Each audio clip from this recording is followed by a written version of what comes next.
Sarajevo, capital de Bosnia-Herzegovina, en el centro de Europa, nos recuerda la tragedia de las guerras yugoslavas, los últimos conflictos del siglo XX.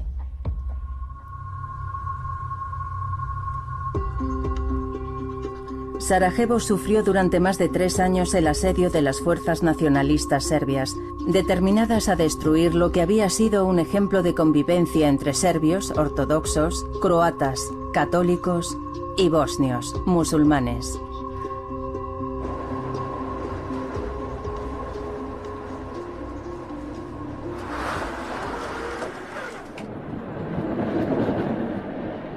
Una operación de limpieza étnica cuyas primeras víctimas fueron los civiles bosnios.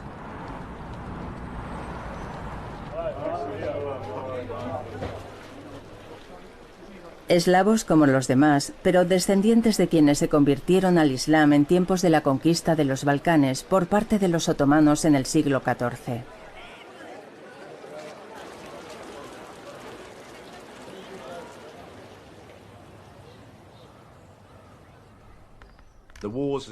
Las guerras de Yugoslavia resucitaron viejos tópicos, concretamente la idea de que por alguna razón extraña, quizás debido a los otomanos, los pueblos de esta zona de Europa siempre se habían odiado.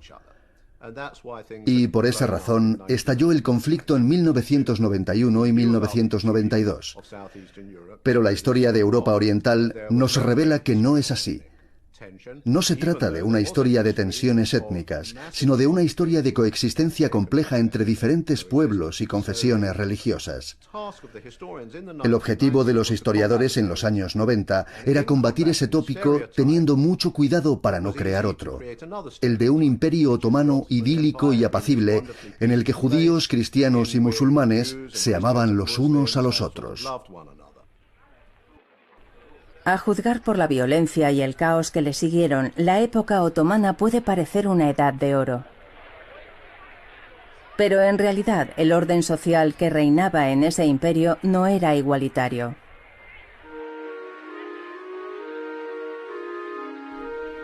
Los no musulmanes eran inferiores a los musulmanes, estaban sujetos a un impuesto específico y no podían llevar armas ni hacer proselitismo.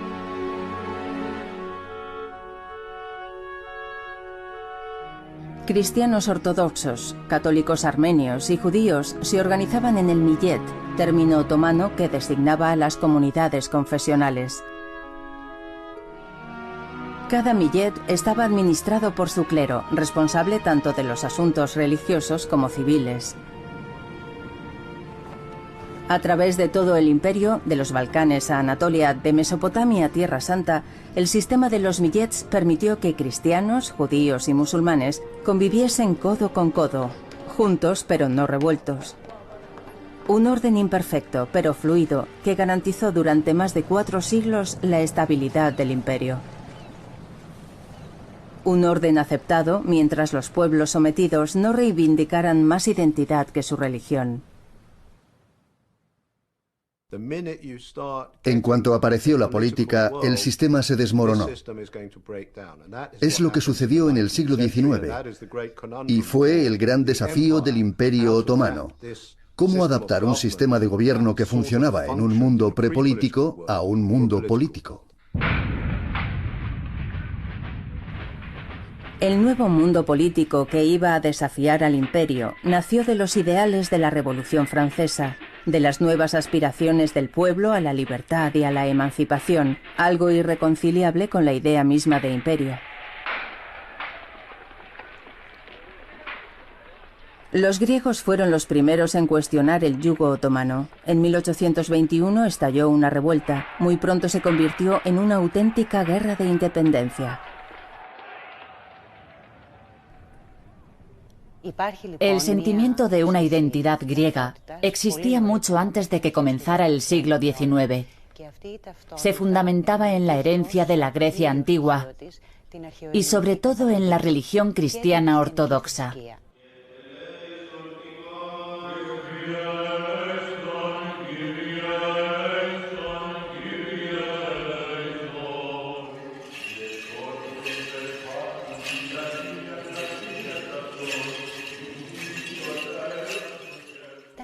Ese sentimiento de identidad era compartido por la totalidad de los cristianos de los Balcanes.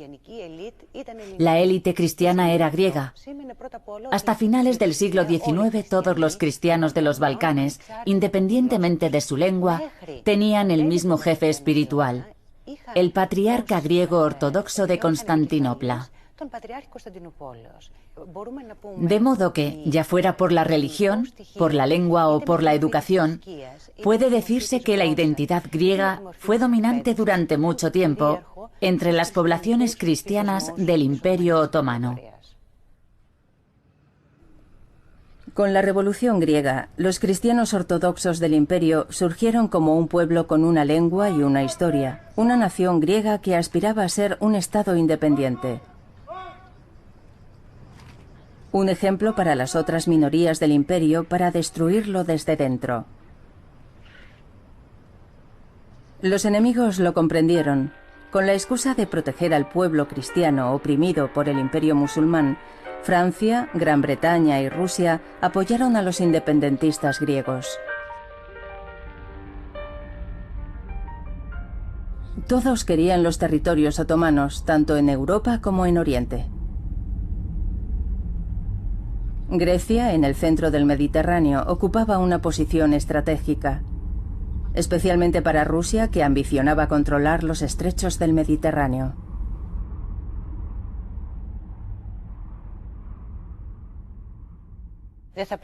No podemos olvidar que las potencias extranjeras competían en la zona. Los intereses de Francia, Gran Bretaña y Rusia se oponían casi siempre. A menudo, dos de estas potencias se aliaban para luchar contra la tercera, de modo que Grecia se encontraba en medio de unos intereses contradictorios, concretamente entre los de Gran Bretaña, que era la potencia naval del Mediterráneo oriental, y los de Rusia, que buscaba una salida al mar Mediterráneo.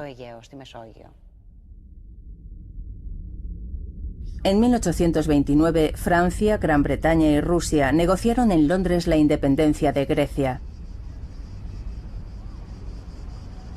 Una independencia que iba a cambiar el destino del imperio. El Imperio Otomano era uno de los mayores de aquella época. Dominaba todo Oriente Medio. Desde el punto de vista territorial, la pérdida de la Grecia continental y del Peloponeso era insignificante. Pero simbólicamente era muy importante.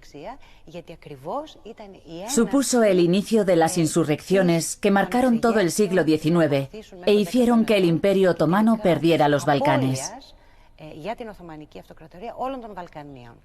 Fue un gran trauma que la historia turca todavía no ha superado.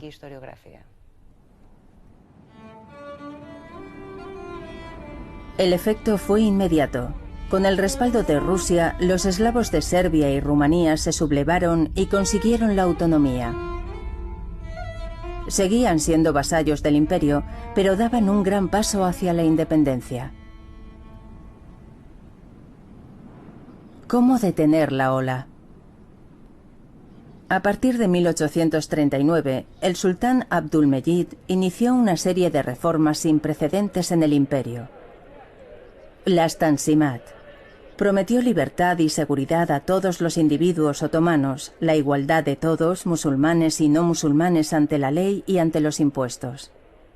Como si todavía fuera posible crear un ciudadano otomano fiel a su imperio.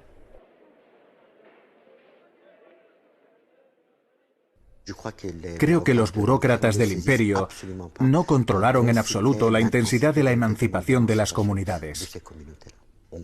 Pasaron de una identidad confesional pura y llana a una identidad nacional. Dicho de otra manera, cada confesión se determinó para ser concebida como una entidad nacional, y el hecho de que existiesen lenguas como el serbio, búlgaro, griego, armenio, que constituían en cierto modo la base de estas comunidades confesionales, aceleró el proceso de nacionalización.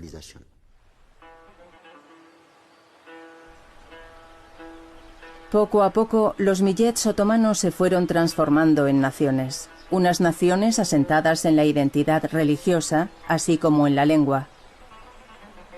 Los Balcanes no han dejado de asumir la herencia.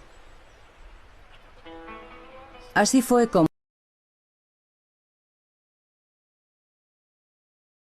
en naciones antagonistas. Cristianos ortodoxos denominados serbios y musulmanes reivindicando como reacción su propia identidad nacional, ni serbios ni otomanos, bosnios.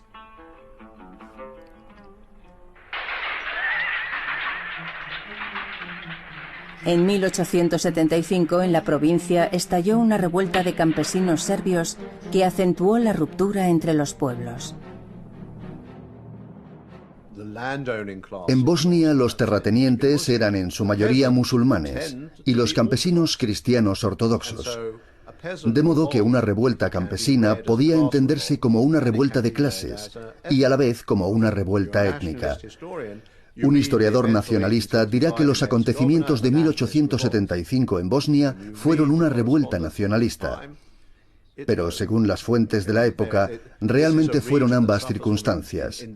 La región sufría un hambre endémica, el clima era precario, las cosechas malas. Así que, ¿fue una revuelta étnica o una revuelta de clases? Fueron las dos a la vez. En todos los Balcanes, los campesinos cristianos tomaron las armas. La represión realizada por mercenarios otomanos, los Basibusuks, fue brutal. En Bulgaria llevaron a cabo auténticas masacres. La prensa occidental se hacía eco de los acontecimientos. Europa tomó partido por los cristianos del Imperio Otomano. El turco se convirtió en una figura repulsiva, capaz de las peores atrocidades, ignorando las represalias infligidas a las poblaciones musulmanas de los Balcanes.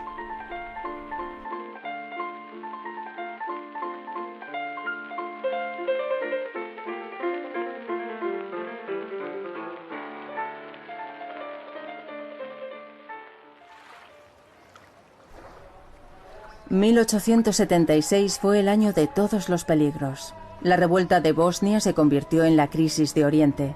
El poder otomano se tambaleaba.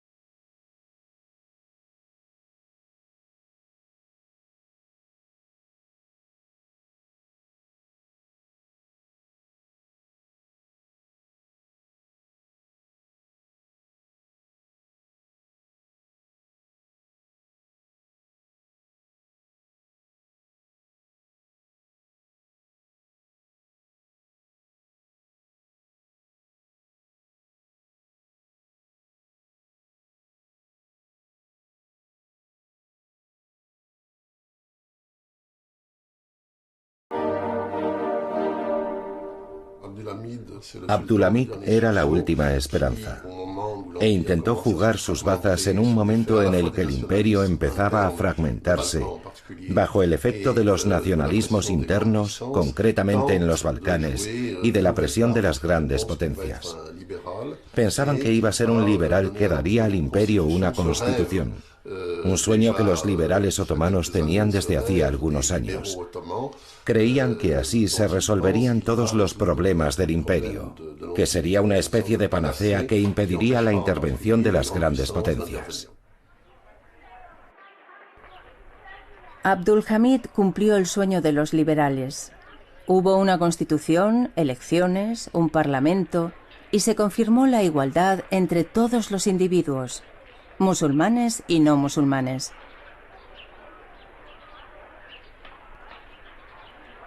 ¿Creía que así conseguiría aplacar los deseos nacionalistas en los Balcanes? ¿Que frenaría a las potencias europeas que seguían exigiendo reformas? Poco duraron las ilusiones. En abril de 1877, Rusia le declaró la guerra.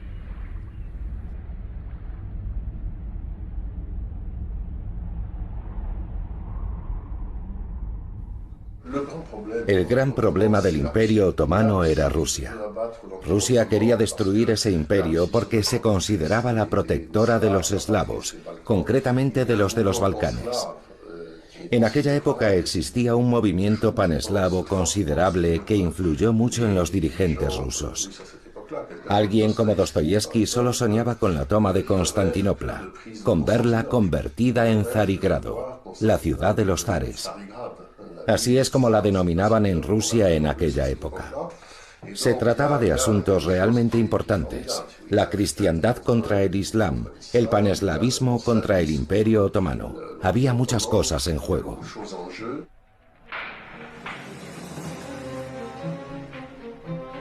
En unas semanas, los otomanos fueron vencidos. Rusia ideó un gran plan de desmantelamiento, pero ni Francia, ni Gran Bretaña, ni Austria-Hungría querían que se apropiara del botín del imperio. En junio de 1878, las grandes potencias europeas se reunieron en el Congreso de Berlín. Los otomanos estaban representados, pero no tenían voz. No estaban autorizados a discutir acerca de nada.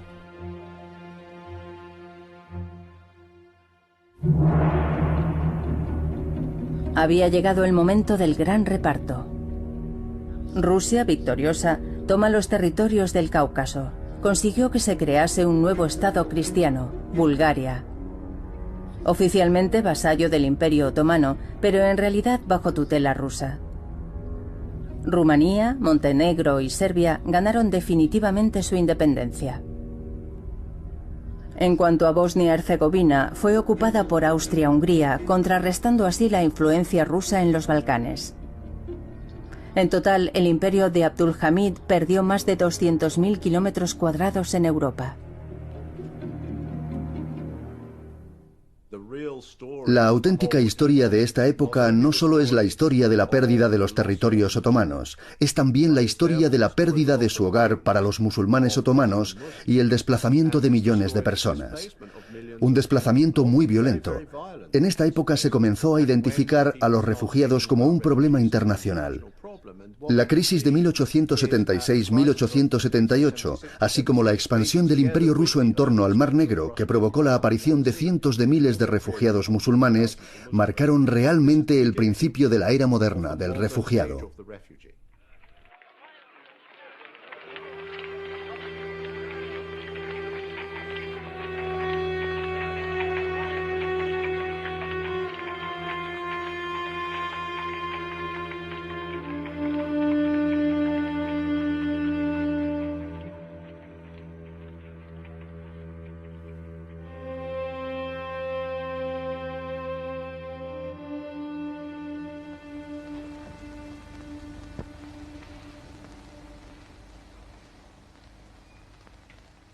Je présente mes plus humbles devoirs à votre grandeur.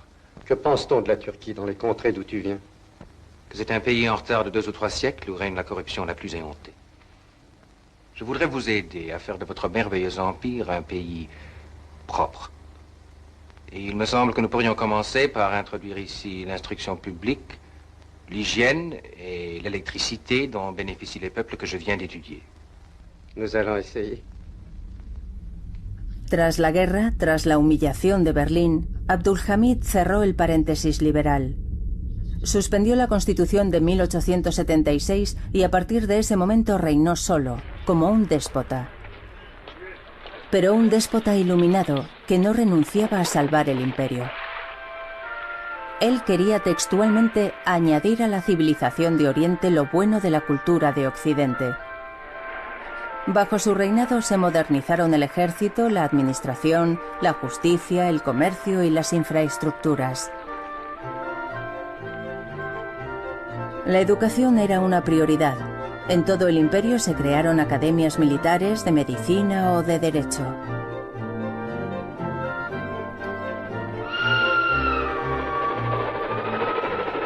En 1888, el Orient Express realizaba por primera vez el trayecto París-Estambul en solo 3 días. Llegaban muchos viajeros y con ellos los modos y las influencias occidentales. Estambul, Constantinopla, era una ciudad de ensueño. En la segunda mitad del siglo XIX se había transformado totalmente, girando hacia la modernidad. Aunque el reinado de Abdulhamid fuera un periodo de opresión, de represión, de autocracia, fue una época muy bonita para Estambul, una buena época en torno al Pera Palace. La mismísima Sarah Bernhardt lo visitó, creo que en 2 ocasiones, y producto de esta modernidad apareció una nueva clase social, una pequeña burguesía financiera, personas que se beneficiaban en cierto modo de la supervivencia del imperio. Los europeos también estaban interesados en que el Imperio Otomano sobreviviese. Francia y Gran Bretaña, concretamente, habían invertido en el comercio y en las sociedades de ferrocarriles y mineras. Incluso el Banco Imperial Otomano, el Banco del Estado, se apoyaba en capital francés y británico. Una posición dominante reforzada por el sistema de capitulaciones, unos tratados renovados desde el siglo XVI que concedían a los europeos privilegios importantes en el seno del imperio, como el comercio libre y la exención de impuestos.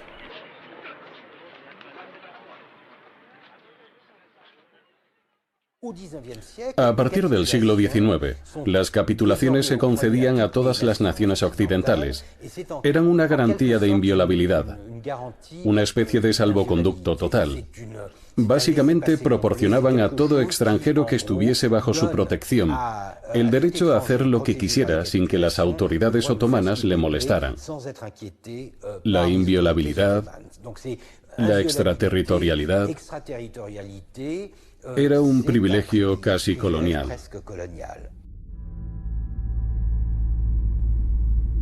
La existencia de las capitulaciones es una violación de nuestros derechos, escribió el sultán Abdulhamid. ¿Pero qué podía hacer? Tenía un margen de maniobra limitado. Al llegar al poder se encontró con un Estado en quiebra, incapaz de reembolsar las deudas contraídas en los mercados francés y británico. En 1881 se creó la Administración de la Deuda Pública, que limitaba su poder. Era un consorcio que metía la mano en cuantos ingresos del Estado hiciera falta para garantizar la solvencia del imperio y la satisfacción de las deudas. Era una vulneración directa de la soberanía fiscal del imperio.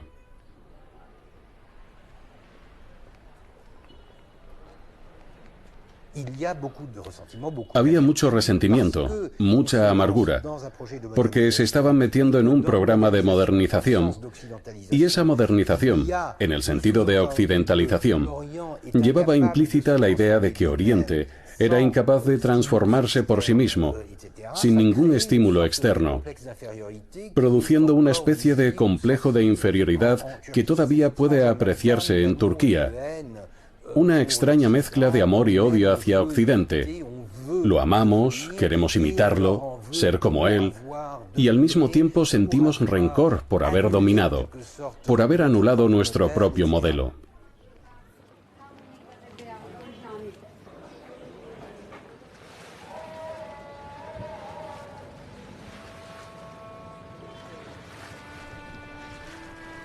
Durante mucho tiempo, Francia y Gran Bretaña protegieron la integridad del Imperio Otomano, garantía de su estabilidad. Pero a finales del siglo XIX cambiaron las prioridades. El imperialismo europeo estaba en pleno apogeo, en busca de nuevos recursos, de nuevos mercados. Francia había conquistado la Argelia otomana. En 1881 se apoderó de Túnez. Al año siguiente le llegó el turno a Egipto, que fue ocupado por Gran Bretaña. A través del Canal de Suez se acercaba a India, la joya de su imperio colonial. Para los otomanos era una traición. Pero para una potencia que hasta entonces había sido discreta, era la oportunidad de meterse en el juego otomano.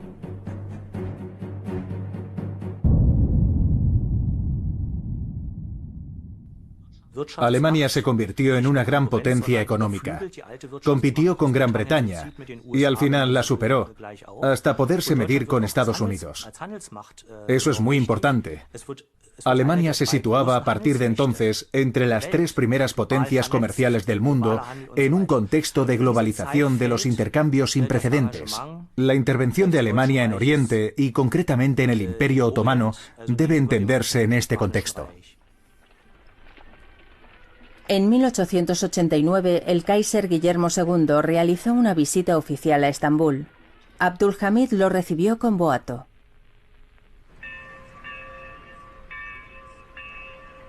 Como símbolo de la nueva amistad, los dos emperadores esbozaron los planos de una nueva línea ferroviaria.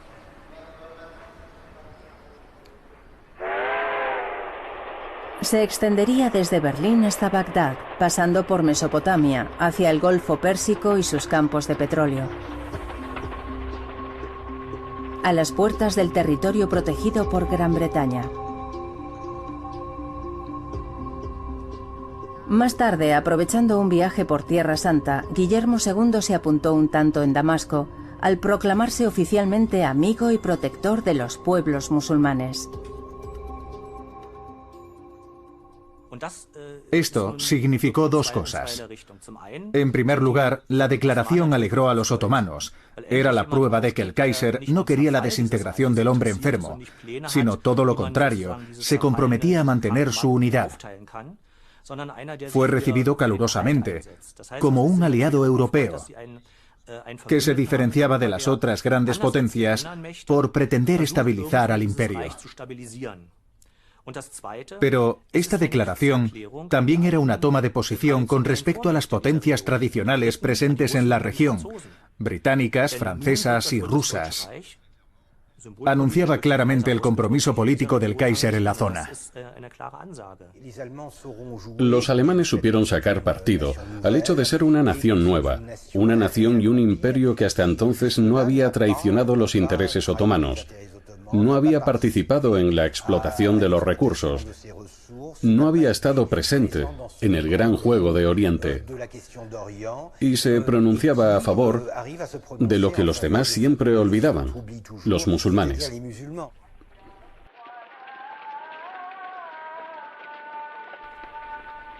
Fue un golpe político muy hábil y el sultán Abdulhamid convirtió el Islam en un argumento político y estratégico de primer orden. Los otomanos querían evitar que la experiencia de los Balcanes, marcada por el desarrollo de las diferentes identidades nacionales basadas en la religión y la historia, se reprodujese en el mundo árabe. La balcanización había supuesto la división y la secesión de territorios enteros de los que dependía el poder del Imperio Otomano. Si en el mundo árabe se reprodujera esa situación, el imperio se vería reducido a los territorios turcos, algo que los otomanos querían evitar a toda costa. Por un lado, Abdulhamid era perfectamente consciente de que un día u otro el imperio perdería los Balcanes y que el retroceso de Asia Menor, más o menos definida ya como Anatolia, sería inevitable. Había que proteger el núcleo duro del imperio, que según él era el núcleo turco, mediante una periferia musulmana. ¿Quién podía formar dicha periferia musulmana? Albaneses, kurdos y árabes. Abdulhamid no solo era sultán, soberano temporal, también era califa, comendador de los creyentes, líder espiritual del Islam suní. Un atributo que se remontaba al siglo XVI y a la conquista de los lugares santos de la Meca y Medina por los otomanos. Decidió asumir totalmente este cometido y hacer del Islam un nuevo cimiento para su imperio. Un imperio reajustado, en el que los musulmanes ya alcanzaban los 3/4 de la población.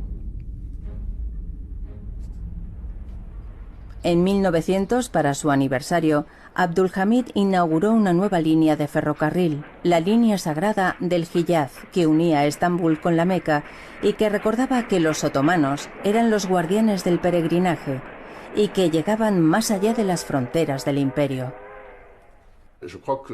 Yo creo que su objetivo era convertir al Imperio Otomano en una gran potencia musulmana, en un gran Estado musulmán, el último gran Estado musulmán de la historia, puesto que Irán estaba ya casi bajo control, así como Afganistán. Los demás estaban colonizados. Era una forma de jugar a la gran potencia mundial, porque desde Argelia hasta Indonesia estaba en contacto con un mundo musulmán muy importante en número y extensión. Y eso le daba la sensación de que, efectivamente, el Imperio Otomano era una gran potencia a nivel diplomático, ya que se extendía por todo el mundo.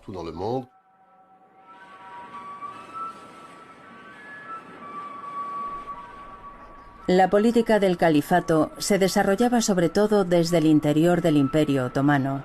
Siria, Palestina, Mesopotamia, Hiyaz, Yemen, provincias árabes olvidadas durante mucho tiempo, recuperaban los favores del sultán. El ferrocarril las acercaba al centro del imperio. Se abrieron colegios y academias. Las élites locales fueron promocionadas e integradas en el ejército y en la administración. Y aunque en Beirut y Damasco resonase la llamada a la autonomía y a la renovación cultural, las provincias árabes permanecían leales al imperio. Los pueblos de las provincias árabes eran conscientes de lo que había pasado en el norte de África, de la ocupación británica de Egipto en 1882. Muchos políticos de Beirut, Damasco o Bagdad comprendían que si reclamaban la independencia y salían del Imperio Otomano, se expondrían a una ocupación europea. Estamos realmente en una edad prenacional.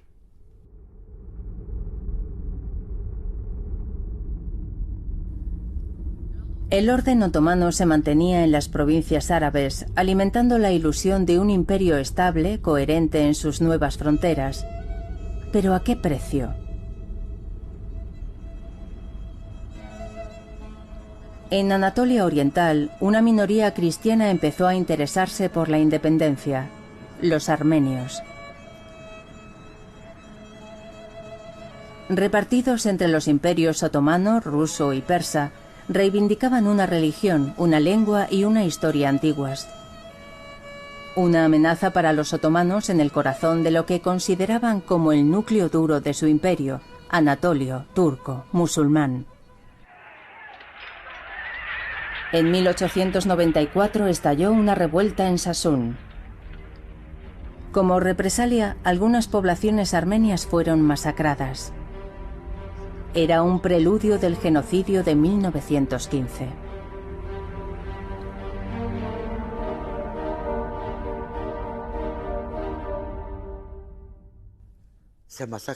Esa masacre marcó definitivamente una ruptura en la historia imperial. No solo en el siglo XIX, sino imperial en general, ya que la idea de que se pudiera exterminar a una población impunemente se consideró legítima. Creo que la noción de homogenización étnica también estaba ahí. Puede verse claramente en algunos elementos. 200.000 víctimas en una población de 1,5 millones no es poco que digamos. Realmente existía la voluntad por parte del Estado de cambiar los datos demográficos, pero también de marcar la historia armenia con una página muy traumática para prevenir otro tipo de protestas o reivindicaciones. La opinión pública europea estaba indignada. En la prensa de la época se caricaturizaba a Abdulhamid como el sultán rojo, el gran sangrador, el carnicero. Sin embargo, los gobiernos europeos no intervinieron. Los armenios, oficialmente protegidos desde el Congreso de Berlín, fueron abandonados a su suerte.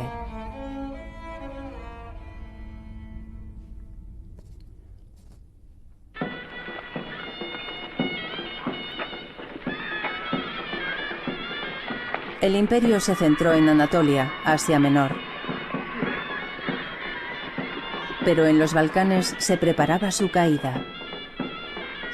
En los últimos territorios europeos del imperio, en Macedonia, Se enfrentaron a partir de entonces nacionalistas serbios, griegos y búlgaros.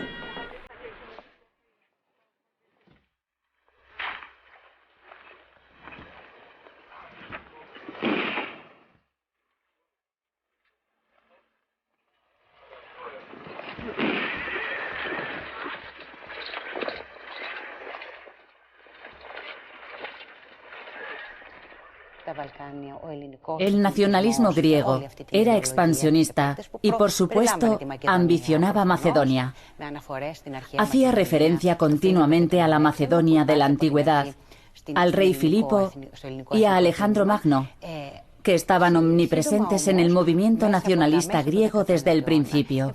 Pero muy pronto, en la segunda mitad del siglo XIX, apareció a su vez el movimiento nacional búlgaro, que también reivindicaba Macedonia, al tiempo que el movimiento nacional serbio reclamaba una parte del norte de Macedonia.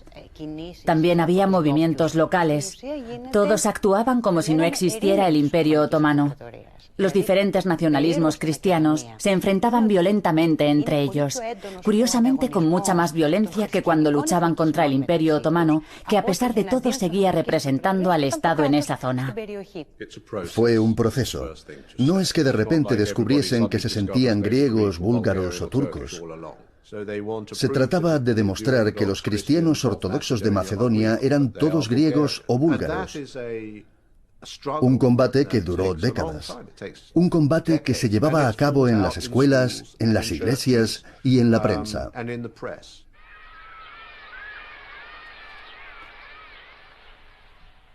A partir de 1905-1906, el combate se volvió muy violento. Entre Grecia y Bulgaria se desencadenó una auténtica guerra delante de los oficiales otomanos. Fue entonces cuando empezó a surgir otra cuestión. ¿Los musulmanes de la región eran solo musulmanes o también tenían una identidad nacional? La respuesta vino de las filas del ejército otomano. El 3 de julio de 1908, en Salónica, un grupo de jóvenes oficiales se amotinó. Eran musulmanes, igual que los demás militares otomanos. Provenían del Comité Unión y Progreso, la principal fuerza opositora al sultán, y reivindicaban también su identidad turca.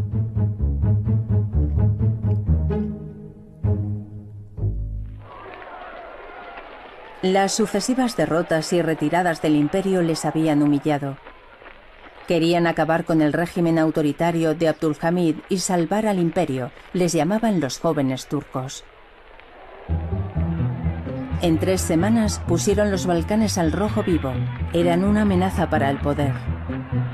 El 23 de julio, el viejo sultán Abdülhamid tuvo que restablecer la constitución liberal de 1876, la misma que había suspendido en 1878. Se desató la euforia, un momento de libertad y de fraternidad sin precedentes. En un discurso célebre, Ismail Enver, uno de los líderes de la revolución, declaró: «Todos somos hermanos. Ya no hay búlgaros, griegos, serbios, rumanos o judíos en nuestro imperio. Nos enorgullecemos de ser otomanos». Se produjo la fraternización entre las comunidades cristianas, judías y musulmanas en los Balcanes. Los revolucionarios socialistas publicaron panfletos diciendo que por fin había llegado la reforma, que por fin Turquía era un Estado democrático o un Estado moderno. La emancipación estaba ahí. Los armenios abandonaron la lucha armada. Había una especie de borrachera de libertad en las grandes ciudades del país. Había algo caricaturesco, algo cómico en los abrazos entre religiosos griegos e imanes musulmanes. Es cierto que había cierta efervescencia, concretamente en el caso de los medios de comunicación. La prensa empezaba a recuperarse tras 30 años de censura. Pasaron cosas interesantes entre 1908 y 1912 en Estambul. La paradoja de la revolución de los jóvenes turcos era que parecía salvar al Imperio Otomano, pero en realidad proporcionaba a todos estos elementos centrífugos, aún en ciernes, más audiencia, más posibilidades de expresarse. Esa era la paradoja, y los jóvenes turcos se dieron cuenta enseguida. Lo que proponían en primera instancia era conservar el Imperio Otomano. mantener las peticiones de los no musulmanes siempre que el elemento turco dominase el imperio. Los jóvenes turcos patriotas fueron transformándose poco a poco en nacionalistas turcos. La corriente nacionalista nacida en Grecia un siglo antes por fin llegaba al centro, al núcleo duro del Imperio Otomano. Estaba condenado.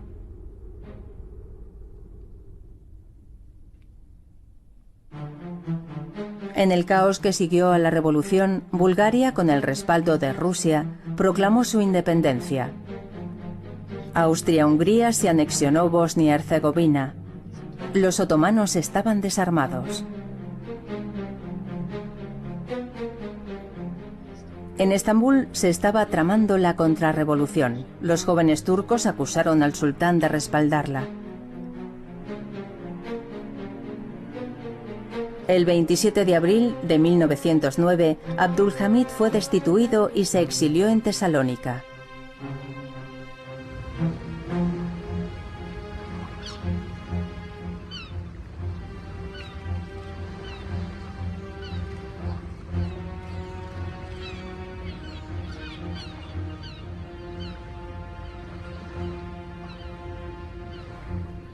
Su hermano menor, Rezab, le sucedió con el nombre de Mehmed V.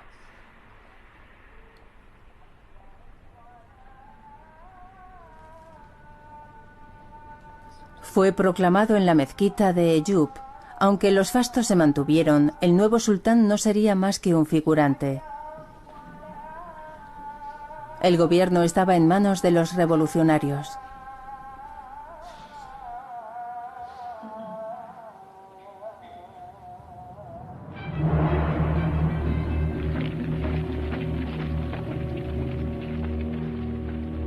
En la primavera de 1911, a petición de los revolucionarios, Mehmed V viajó a Macedonia con el fin de reavivar el poder otomano en sus últimas posesiones europeas.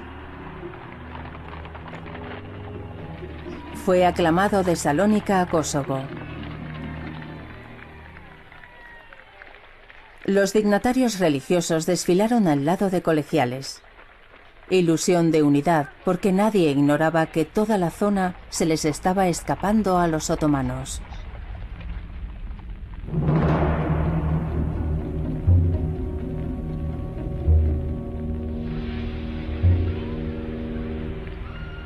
Hasta los albaneses musulmanes, conocidos por ser el último bastión, el cinturón de hierro del imperio, se sublevaron.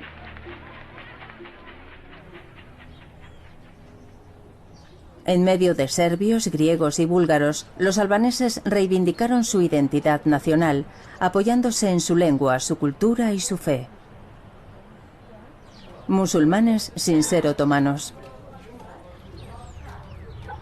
Los Bektashi, una cofradía minoritaria pero influyente, contribuyeron a dar forma a esta identidad singular.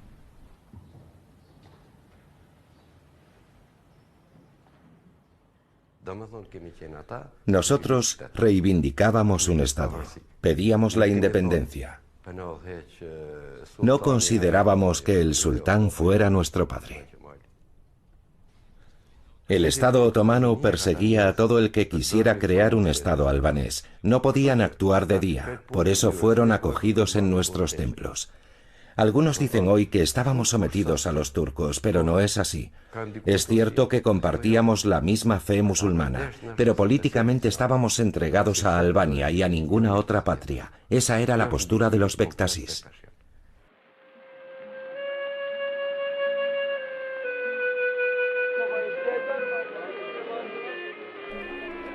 Los albaneses habrían permanecido leales a un imperio que hubiese reconocido su autonomía. Pero el nuevo poder respondió con la fuerza a sus solicitudes.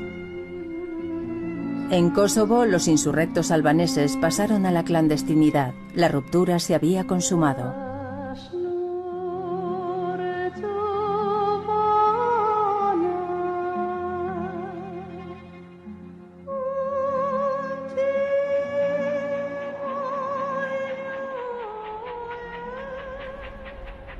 Los Balcanes esperaban la señal para enfrentarse definitivamente al imperio. La señal vino de Tripolitania, Libia, la última provincia otomana del continente africano que Italia ambicionaba.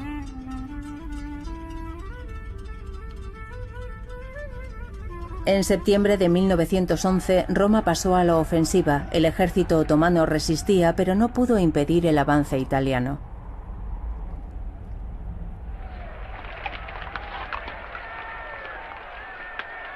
La ocupación de Libia demostró que el imperio no podía defenderse. Había llegado el turno de Serbia, Montenegro, Grecia y Bulgaria, que se unieron en una alianza balcánica, y en octubre de 1912 declararon la guerra. Mercenarios albaneses se unieron a ellos.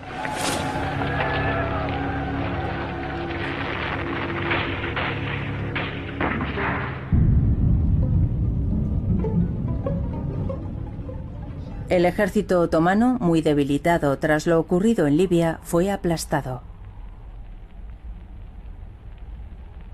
Salónica, la ciudad de la Revolución de 1908, fue ocupada por las fuerzas griegas.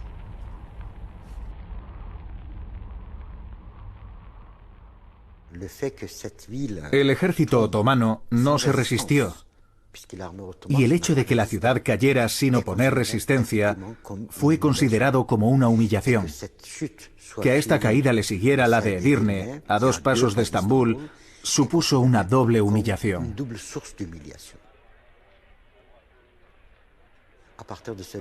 A partir de entonces, el discurso se radicalizó. Se trataba de un discurso extremadamente hostil en contra de búlgaros, griegos y serbios. La idea de que el conjunto de las comunidades cristianas eran enemigas del imperio se generalizó. La idea de que Europa había traicionado al imperio, de que Europa no había defendido al imperio, se propagó ampliamente. Esos territorios eran esenciales, no eran un anexo del imperio. Los turcos se asentaron en los Balcanes un siglo antes de la toma de Constantinopla. Fundaron su segunda capital en Edirne, en Adrianópolis. Los Balcanes eran las zonas más ricas, las más abiertas, las más modernas. A finales del siglo XIX, Salónica era una ciudad moderna, quizás más moderna que Estambul. Era un escaparate de modernidad. Todo esto se perdió en 1912-1913, cuando perdieron Salónica, que pasó a ser griega. Fue un trauma terrible.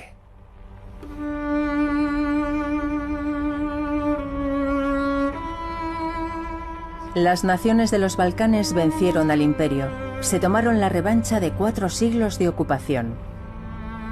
Pero ¿cómo iban a repartirse la Macedonia otomana? Surgieron las rivalidades.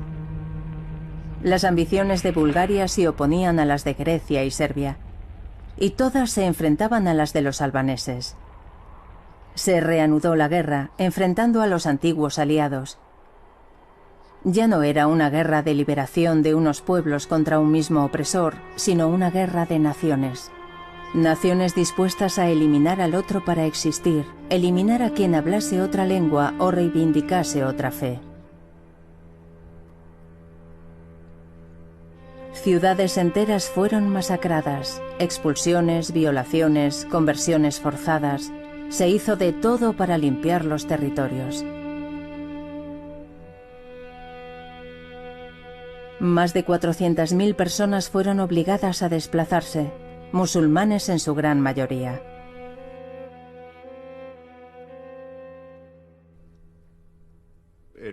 Fue el origen de lo que hoy denominamos limpieza étnica.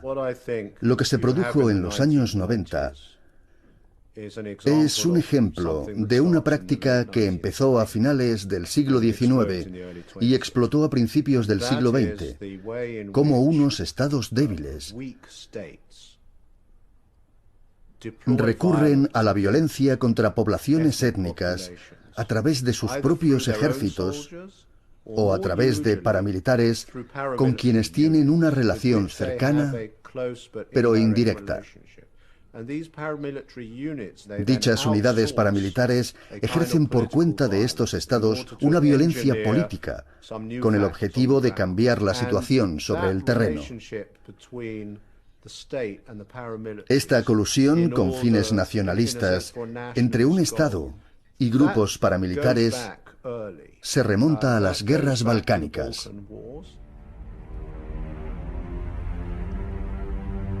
La partición de los territorios originó atrocidades. Establecidas por un tratado de paz en 1913, las nuevas fronteras de los Balcanes anunciaban futuros conflictos. Se creó una Albania independiente, pero sus fronteras eran confusas y cuestionadas. La cuna de la rebelión albanesa, Kosovo, se atribuía a Serbia.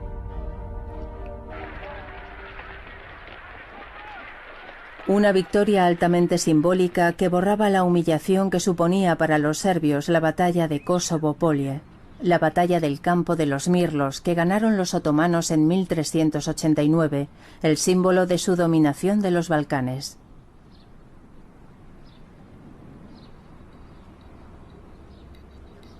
En 1989, con motivo del sexto centenario, Slobodan Milošević, presidente de Serbia, anunció el renacer del nacionalismo serbio, las premisas de las guerras que muy pronto iban a desgarrar a la ex Yugoslavia.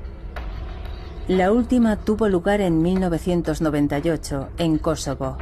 Una guerra de depuración étnica destinada a eliminar, de una vez por todas, la presencia albanesa en las zonas reivindicadas por Serbia.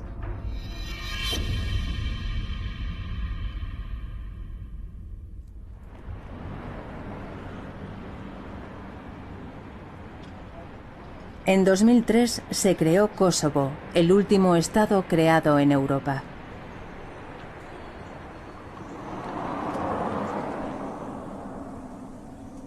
En 1913 acabó la historia europea del Imperio Otomano. A partir de entonces, su destino iba a desarrollarse al este, en Oriente Medio.